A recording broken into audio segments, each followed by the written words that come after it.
Guys, there are a ton of NFL trade rumors swirling, so it's just a great week to be stashing players for fantasy football. A lot of value right now heading into week 7 exists on the waiver wire.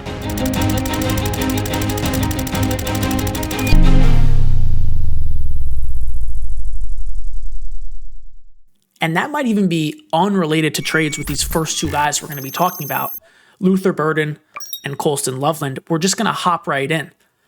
Stashing players, okay, is not only a way to get ahead of pick this guy up immediately on the waiver wires, but it's just a way to build your roster from the ground up. It sounds so obvious, but it really is the easiest way to make your team good, is hitting on these stashes through the long term. It reminds me of like long-term investing, where it's almost guaranteed return, at least a little bit, where, Luther Burden, Colston Loveland, these guys are most likely on your waiver wire, okay? And they're free, right? And the 5, 6, 7 other names we're going to talk about. And guess what? In 2 weeks, 3 weeks, whatever, okay, if they don't return value, you didn't lose anything. And sure, you maybe could have been stashing someone else, right? But you got to take the chances. And that's what we're going to talk about today. Some guys who really, over the second half of the season, I think could be absolute difference makers. I've said it already, but yes, Luther Burden, okay? This is the first guy. So the Bears had their bye in week 5. Typically after the bye weeks, we're going to have them 6, 7, 8, 9, 10, 11, 12, 13, and week 14. So after the bye weeks is when you see rookies. They get this rookie bump, which, it's said so much, it's almost cringy at this point, but it's very true, where they come out of this bye week, the team's either winning or losing, right? It doesn't really matter. And they look internally, the NFL team does, to their rookies who will, could take the week off, learn more, and they make some changes. They didn't draft these guys for no reason, especially Colston Loveland, top 10 pick, Luther Burden, second round pick, top 40 pick, okay? So DJ Moore was hospitalized after the week 6 game with a groin injury. He missed practice Wednesday. Today is Thursday evening, and he was limited today. So I imagine DJ Moore will play. He played through this injury, right? And I'm not even trying to be funny. The Twitter doctors are hypothesizing testicular torsion for this injury, right? Because it's like a groin injury doesn't normally make you stay overnight at the hospital. It's kind of the vibe going around. Haven't really seen an injury like that, okay? Hope he's all right. But what I'm trying to say is there is a door opening here for Luther Burden, okay? Out of the bye week, the snaps you will notice remained, sub 30%. The snaps here, okay? 23%, but season high 4 targets, season high 4 catches. He had that monster catch in week 3 versus Dallas, the flea flicker, like a 59-yard touchdown, whatever it was. So let's just say that didn't happen, okay? Week 3 would have been his best game, but again, would have only had 2, maybe 3 targets. 4 targets is enough for me to raise my eye, okay? Raise my eyebrow, because when we look at DJ Moore, right, and he ran a lot more routes, Luther Burden did. You just noticed he was on the field more. Maybe he wasn't targeted, but he was running. He was more involved. And I shouldn't say he was on the field more. He wasn't. 23% of snaps, right? Still under 30, but he was more involved. Like, it wasn't just meaningless snaps. We look at DJ Moore. I mean, he is a 5-target merchant, other than one game in week 2 where he had 6. 5 targets basically every game. Luther Burden, 4 this week. Again, on only a quarter of the snaps. DJ Moore's playing upwards of 90% of snaps. So trade deadline's coming up. DJ Moore could get moved. He's not been rumored, really. It's more of a thing fans want, okay? But yes, his role, Luther Burden, grew out of the bye. And this guy, man, this is from our second account, the org account here, the No Expert Fantasy Football, No Expert FF on X. But back in February, right, and this is not a victory lap. Nothing's happened yet, but I'm kind of just representing to you these players because now they're relevant. Luther Burden, career best sophomore campaign, okay? 724 yards after the catch. I want you to think of this guy like a more complete Deebo Samuel, honestly, who's just a very good NFL receiver, by the way. 1,200 receiving yards, 86 catches, 120 targets, 9 tutties, 30 missed tackles, 4. So when he gets the ball in his hands, he puts you in a blender. We actually saw that this past Monday night, okay? Did some great things with the yak ability. The player comparison I had at the time was Jahan Dotson. And I still think that counts. Like, we never really saw Dotson's skill set translate too well to the NFL. He had that one run as a rookie where he was pretty good mid-season, if I remember correctly, 2 years ago, but nowhere near Deebo, to be honest. But Luther Burden, he then stayed in college. He was going to be a first round pick, stayed, and then his year following last year was not as productive. Okay, but that sophomore campaign for him, he was really a first rounder, and then kind of took a little bit of a step back. Just wasn't as good, but he just looks the part on the field. Okay, and he is just he really is a good stash because they already had their bye. The offense looks good. Caleb is making things happen. We'll move on to Colston Loveland.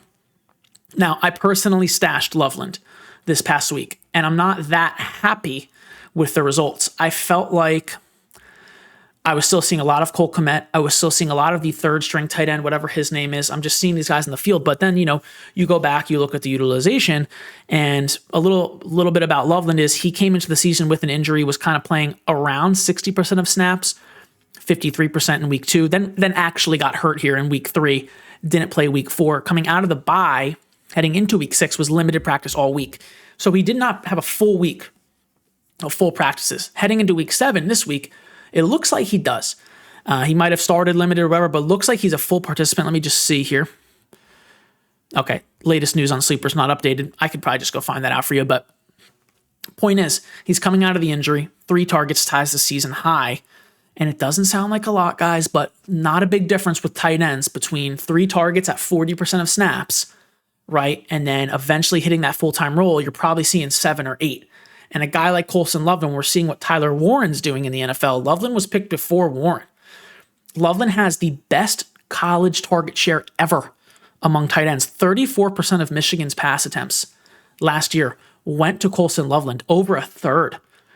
99th percentile dominator rating, 3.5% drop rate. He is just a very large human being, 6'6", 240, and he's a smooth route runner, though. Gets in and out of these breaks really well. He's great after the catch, just like a smoother Jimmy Graham. And I know it's quite the comparison, okay? But it's just like, wow, look at that massive receiver out there.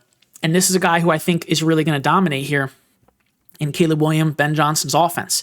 We're looking at Kmet. Let's take a look at his usage.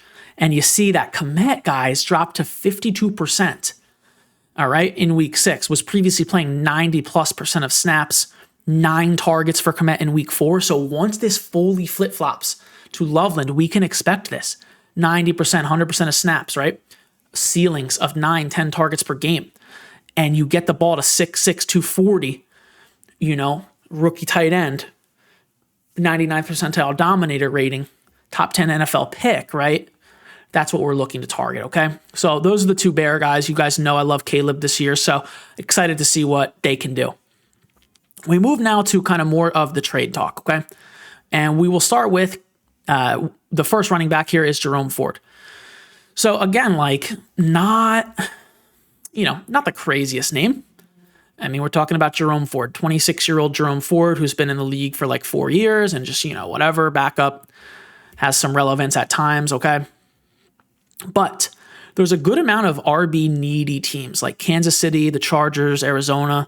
We all want to see these flashy names go there. Breece Hall or, I don't know, anyone else, right? But in reality, a guy like Jerome Ford might be way cheaper for these teams. And he's not needed anymore because you have Quinton Judkins, Dylan Sampson. The Browns are somewhat rebuilding, right? So if Jerome Ford were to go to any of those destinations, I mean, even Arizona, I could really see Jerome Ford going to Arizona and being the lead back even when Trey Benson comes back, honestly. Or a 50-50, instead of Bam Knight, Michael Carter, we have Jerome Ford, Trey Benson, and Ford is productive. So this is more of a very deep league, 16% rostered on Sleeper, but in most ESPN home leagues, and again, most of my content is tailored for you guys weekly in your ESPN home leagues or whatever your home league platform is. You look at Jerome Ford last year in 2024, when he was filling in as a starter, to start the year, was pushing for 80% of snaps, 75%, down to 44 in week 2. I don't really remember what happened off the top of my head. Back up to 79, 78, well over 15 opportunities in most of these games, and doing well. I mean, pushing for 4 yards a carry. He had 9 yards a carry in that game worth only 44% of snaps, 5.8 in week 4. He's a pretty good NFL running back. Then later in the year, took back over, 18.4 PPR points, 24 in one game. He's definitely a serviceable RB2 if he's the lead back in an offense. And like I said, into Arizona, maybe Benson misses more time. Ford can come in and put up better Michael Carter numbers, in my opinion, who at the moment is a low-end RB2. So kind of a boring name, but, just watch out for Jerome Ford, in my opinion. We'll go back to the wide receiver position here with a rookie, another rookie, and it is Jack Bech. Now, Jack Bech, this is a fun one. Let's just look at this here. He really was the best NFL Combine wide receiver. And then in the Senior Bowl, or I guess the Senior Bowl is before the Combine, but in the Senior Bowl, he absolutely dominated, was like the one guy who stood out. And then at the Combine had a very nice day. He was super quick at 6'1", 214, like soft hands, like very much a possession receiver, but then has the yak. Like, I don't know if he's necessarily going to go up and get it, like outside wise, but the guy who he might be replacing, okay, is Jakobi Meyers. And when we look at Jakobi Meyers' role in the offense, it is kind of this more find the gaps in the zone, sit down, get the ball, do things after the catch if you want, okay? In 2024, in college at TCU, it was his best year in college. Over 86 receiving yards per game, over 1,000 total yards, 9 receiving touchdowns. He is like this tight end build, not as big as Loveland, right? It shows you how big Loveland is, but Bech, 6'1", 214. His catch in traffic is really good. He has a large catch radius. He runs angry. He's big. Is a lot like Cedric Tillman minus Cedric Tillman, I think of him just going deep, right? It's not really that with Jack Bech, but the build is similar, okay? Like I said, Jakobi Meyers is rumored to be NFL trade target for wide receiver needy teams. Bech overtook Dante Thornton, all right? When we look at week 6, Bech in week 5, only 50% of snaps in week 5, which was a season high, was doing nothing in camp and then the first 4 weeks. Then all of a sudden, 50% on the field for half the snaps, 5 targets, looked really good, 9 yards per catch. Interesting, right? 3 for 27. And then week 6, 75% of the snaps. Now, if he had been targeted like 6 times, he would be a waiver pickup. So this really is a good stash. Jakobi Meyers has oddly been missing practice this week. Looks like he's limited, whatever. We'll see. Okay, he's back Thursday. Season low in targets in week 6. So looks like he's going to be traded. Honestly, looks like he's going to be traded. He requested one at the start of the season. We look at Dante Thornton, who was kind of the competition for Bech. And look at this. 81% of snaps in week 2, then 59, then 60, so pretty similar. 47 in week 5, then completely phased out in week 6. Very interesting. Just an interesting thing. Now, a lot of people will say, okay, well, Tre Tucker will just kind of take over. Yeah, Tre Tucker's a great, honestly, a good wide receiver for trade target. No doubt he'll get 1 or 2 more targets a game. Already seeing 5 or 6, some games here, 8 or 9. It's great. I think he'll honestly be a fine flex if Meyers gets traded, but Bech really steps into, in my opinion, the role that Meyers has. All right, moving along, we're going to talk about Keaton Mitchell. So Keaton Mitchell, man, I love Keaton Mitchell.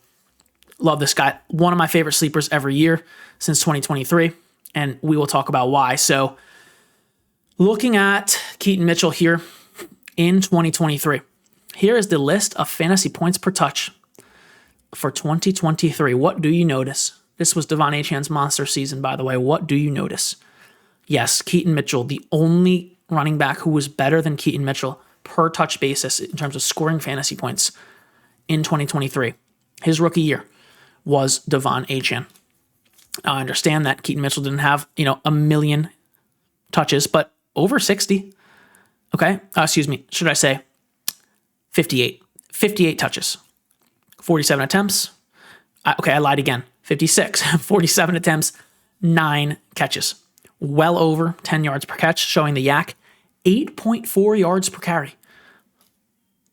Excuse me, bro? On 47 attempts, 8.4 yards per carry. Keaton Mitchell's a dog.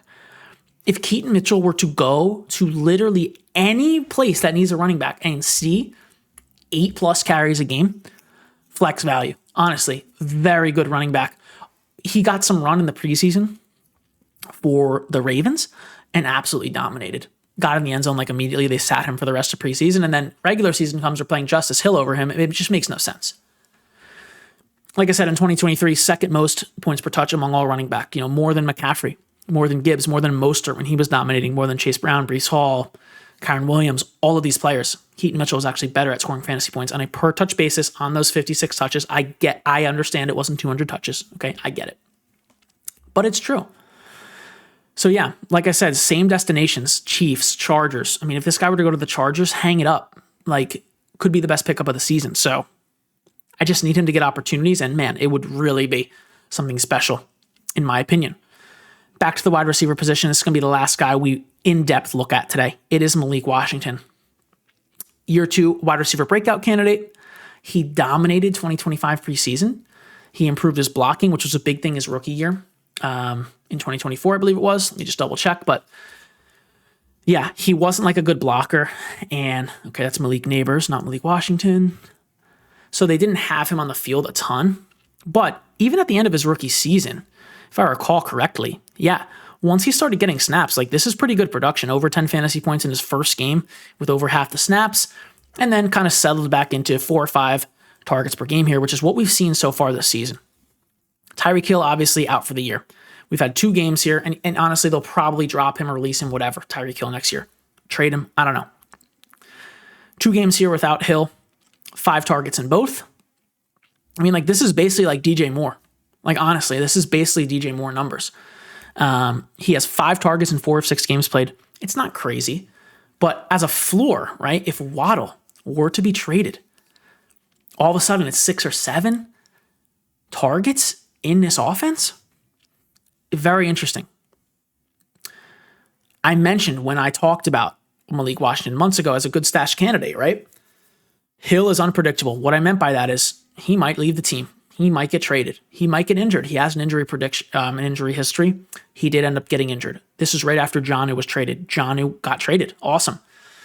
Malik Washington, as I mentioned, was good in the preseason. Very good. A lot of chemistry with Tua. The blocking was good. We've seen in the regular season, they actually design plays for him. End arounds, things like that. And his skill set is just very good for McDaniel's offense. How long McDaniel's lasts, I don't know. But if Waddle were to get traded, Malik Washington vaults into easy flex territory almost instantly. I have a couple of quick hitting players for you guys. So Tory Horton, all right, let's start with him. My goodness. This guy, he's like a lot like Luther Burden, where he doesn't play much, but when he does, he looks good. He looks good. He plays very well. There was a stretch there before last week, weeks 2 through 5, where he had 3 touchdowns in 4 games. If you include the special teams one, it was one touchdown per game, 4 in 4 games total. Well over 10 yards per catch on the season. All right. Has yet to play over 50% of snaps. Actually did it once in week 1, did nothing. They switched his role a little bit where he's like a third of the time player in the 3 wide receiver sets. Obviously they have JSN, they have Kupp. If one of those guys gets injured, honestly, like if you have JSN, I would pick up Horton. It's basically a handcuff. You know, I'm not saying Horton's going to come in and be JSN for you, right? Like, for example, maybe Brian Robinson comes in if McCaffrey gets hurt, knock on wood, hopefully it doesn't happen, but maybe Robinson comes in and averages 19 points per game. I don't know if Horton's going to do that, but he would at least step into Kupp's role, which is you can use as a flex. And at this point in Kupp's career, I kind of would rather have Horton in that role on my team playing Kupp's role than Kupp right now with JSN active, okay? This guy is a monster, man. This guy is a monster. Go just YouTube Tory Horton. You'll be like, wow, this is crazy. Honestly, I don't have much else to say. No expert fantasy football after all. Jayden Higgins is another name. We saw him get that, I think it was a rushing tutty, or it was just a very short pass touchdown. Yeah. In week 4, receiving tutty. And after that, in week 5, season high 56% of snaps. 4 targets was also a season high. Now they have the bye week. Then it's week 7, okay? We're here in week 7 after the bye. We've seen him trending up. So let's see how the utilization looks here. Very impressive rookie. There is room next to Nico. Christian Kirk, we can easily overtake Christian Kirk over Jayden Higgins. We might not even have to, because a world once existed where Nico Collins, Tank Dell, Stephon Diggs were all producing in basically the same games for a short amount of time, but Stroud using play action, letting the ball go, being allowed to play freely, can support 3 receivers, at least 2. Higgins has a chance to be that second guy next to Nico. He's a great stash. Now, some other guys who are a little more, not on waivers, all right? We'll start with Tyjae Spears, and I think he's just being valued as an RB3 at best right now. Certainly not an RB2, but he's just a bench player in a lot of people's eyes, and right now he is. But I think he's going to really vault into that low-end RB2 area soon, where, week 8 bye week, week 10 bye week. A lot of players are on bye. This guy can absolutely just go in. Actually, I think he's on bye week 10, but you guys get what I'm saying. A very good fill-in player. All right. Look at the end of season last year here where Pollard was banged up. Some games he played. Okay, cool. Tyjae Spears, weeks 15 through 17. I just want to see what Pollard's deal was. I know he was injured at some point. Last year, fantasy playoffs. Yeah, Pollard actually played 2 of those games, week 15 and 16. In week 17, he did not play. In weeks 15 and 16, Tyjae Spears, okay? 27 fantasy points on 56% of snaps. 22 fantasy points in week 16, 60%. Then he got up to 65% when Pollard was out. Actually, his worst game of the 3, 13.3. So it kind of just goes against the argument. A lot of people will be like, oh, Pollard was hurt, whatever. Well, actually not really because, well, sure, but in Pollard's game where he actually missed, it's actually Tyjae's worst game of that 3. But 24 opportunities. They played Jacksonville, whatever. I don't remember how their defense was at the end of last year. My point is, over 20 fantasy points per game in those 3 games, 2 of which Pollard played in, 16 opportunities per game, 61% of snaps. In that span, fantasy playoffs last year, you guys, a lot of us don't even realize because we weren't playing Spears, but Jonathan Taylor, Bijan Robinson, Jahmyr Gibbs, and James Cook, the only 4 RBs that were better than him. So he's in his prime, age 24. He's a great pass catcher. He's shifty.